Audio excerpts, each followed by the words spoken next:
Welcome to McPlum, simple solutions served daily. In this video, I will show you how to play the Angry Birds theme on piano. First, find middle C on your keyboard.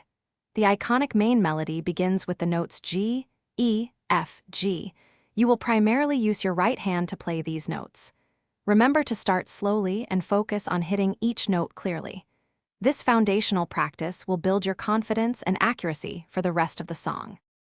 Now, let's expand on that initial phrase. After the first G, E, F, G, you'll play C, B, A, G, so the full first section is G, E, F, G, C, B, A, G. It's crucial to maintain a consistent rhythm throughout these 8 notes. Practice connecting these phrases smoothly, ensuring each note flows into the next.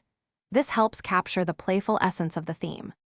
To enrich the sound, let's introduce the left hand with some simple chords. For the first part of the melody, your left hand will play a C major chord, consisting of C, E, and G. As the melody progresses, switch to a G major chord, which is G, B, and D.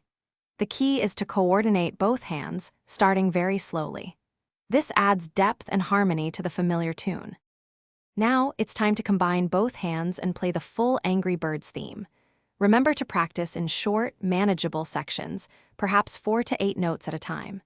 Using a metronome can significantly improve your timing and rhythm, aiming for about 120 beats per minute. Finally, listen to the original theme often to internalize its feel and dynamics. Keep practicing, and you'll master it. Thanks for watching. Stay juicy and subscribe.